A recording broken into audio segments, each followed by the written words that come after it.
screen.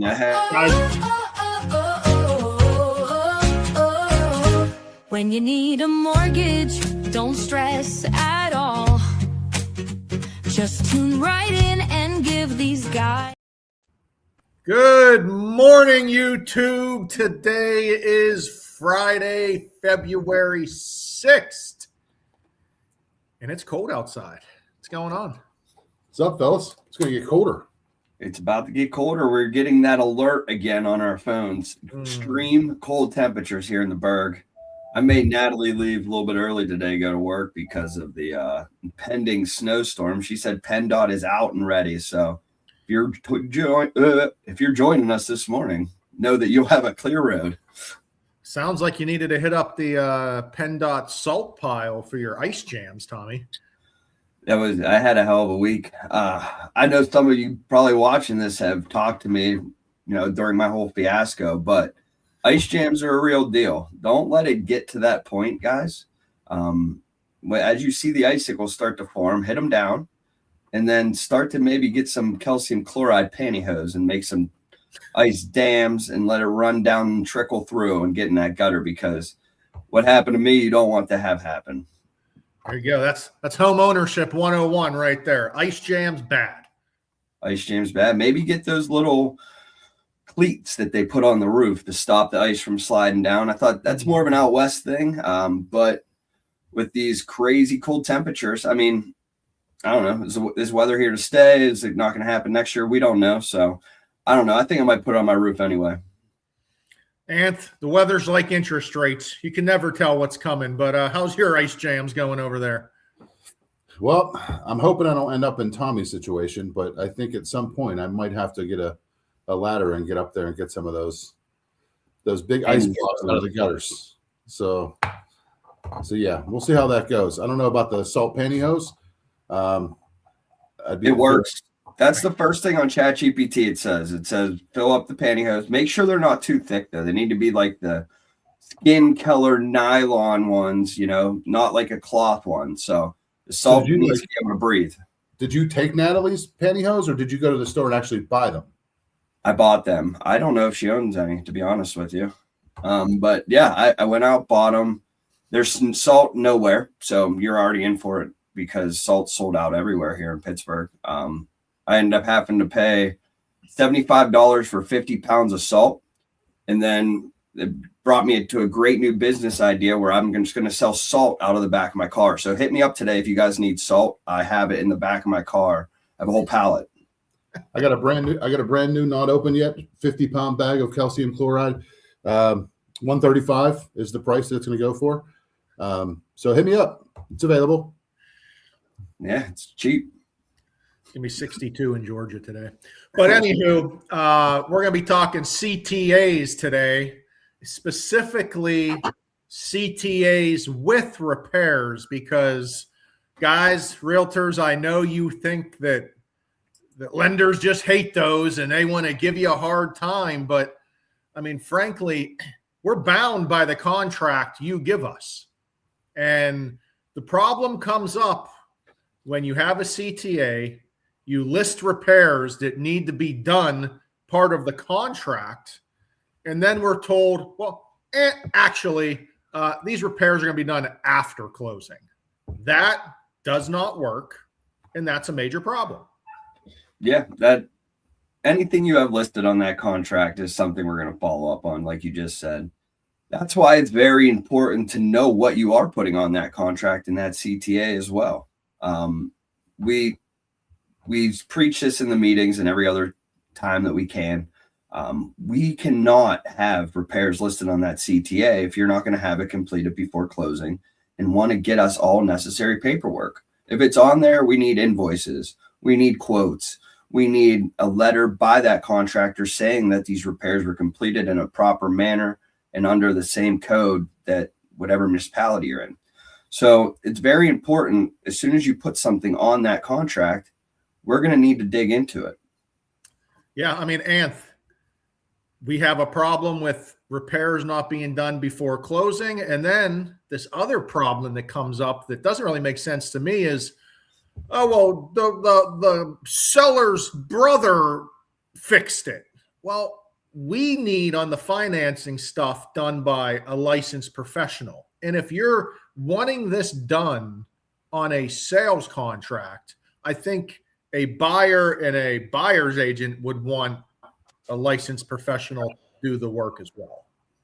Yeah, I mean, you want to make sure, for one, the job is done correctly in a workmanlike manner. But the unfortunate part is, I think it all stems from the reply to inspections. They don't have a place to sign on the reply to inspection, so they carry that over to a CTA, adding those repairs. But then you also see seller's assistance, in lieu of those repairs, but they're specifying what the seller's assistance is for. You can't do that, because if the work's truly not going to be done, that section on that CTA specifically says this is for work being done within so many days of the closing date. If it's not being done, then it should not be there at all. They should just list the seller's assistance that they're receiving for it and calling it a day. But we get blowback from requiring documentation from a qualified professional that work was done. Well, you listed it there. We have to send that to the appraiser. It's going through underwriting. Some of the stuff that we see listed on that are major stuff. Like there's some structural stuff, there's roof stuff.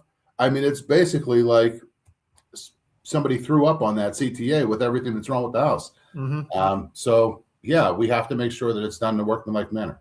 Yeah, and we're not here how to tell any realtor how to do their job. If you we understand there's not a place to sign on some of your forms. You want to make sure that there is proper documentation. I get all of that. I'm just letting you know, if you choose as a realtor to put a list of repairs on a CTA and you think it's not going to have to be done before closing or show proof that it's done, you're going to have problems with financing probably all the time. So just understand, it might be easier, it might behoove you just to put a seller assistance amount. There's no underwriter, no investor that's going to ask, what is the seller assistance for? They're just going to say, okay, the seller assistance amount is under the threshold that's allowed for the loan type. We're good. CTA is approved. We would move on. So it does make life easier just to have a seller assistance dollar amount on the CTA rather than the list of documents. But I also work with agents that understand the rules. They put the list that they need required and they get the proper documentation. It's not all that hard. When it's hard is when we have the agents that list it, wipe their hands clean, think they're done, and say, oh, this is going to get done after closing. That just doesn't work. Yep. If it's on there, you need to follow up. We need to have all necessary paperwork from those repairs. Bottom line. I mean, the buyer needs to have that written there. We're giving him the money or her the money for the financing to buy the home. We need to make sure that home is in good standing. Yeah. I mean, and don't, I mean, weather-related escrows we can get very rarely for painting right now, but don't call the lender and ask, can we get all this escrowed? First off, the first thing with an escrow in the minimum is 1.5 times of all the work has to be held. That's pushback right there. Oh my God, you're holding what?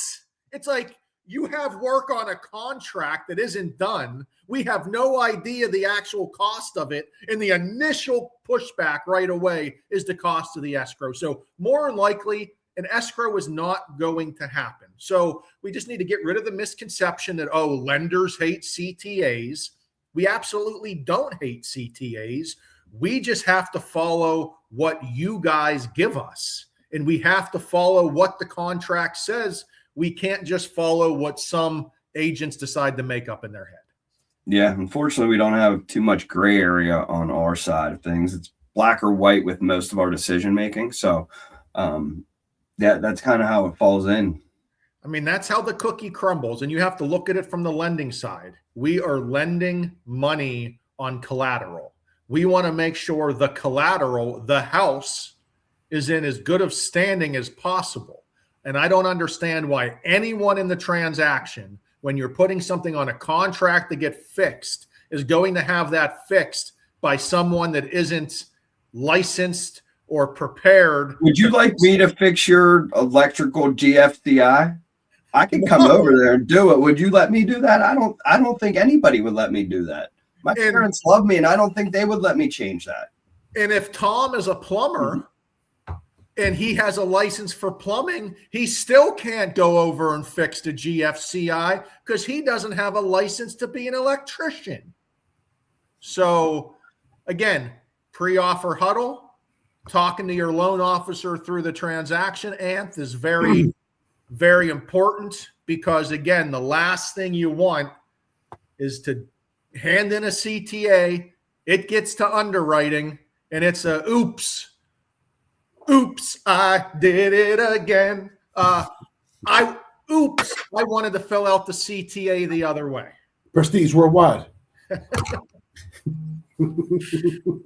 So call us, right, Anth? Call us. We can help guide you what underwriting's maybe looking for, so you're not causing a headache through the whole transaction. Yeah, I mean, working closely with the lender is going to help a buyer as well as an agent so much more than just running with it and seeing what happens. Ultimately, every lender is going to have different guidelines, as far as how much more they're going to want. But we try to be completely transparent up front, letting everybody know, what we're looking for, what issues could arise by those things. Work with your lender closely. All three of us work with our agents very closely, and walk them through for a smooth process. But yeah, ask questions, so. And that's it. And another perk for us, just so you know, we're not calling into a queue to ask questions to some underwriter in some other state, some other area that we don't know. All right. We're going to call our underwriters that work for us that we all know personally to answer your questions before it gets to that point. And that is what puts us ahead of any outside lender, out-of-state lender that you're just a number. You're just a queue to some underwriter that's just answering a question, when instead it's Anthony, Tom, or Ryan calling into Dina, Christine, or Kim to ask questions. It's a whole different scenario. Yeah. When you have the PLG, you got what you need. Absolutely. Absolutely. So everyone, have a great Friday. Stay warm out there, and we will see you Tuesday. See you guys. God bless. Happy Super Bowl. Yes, sir. Wait, who are you guys calling? Wait. Wait. Hold on. Wait. Encore. Who you got? I will never cheer for the Patriots a day in my life.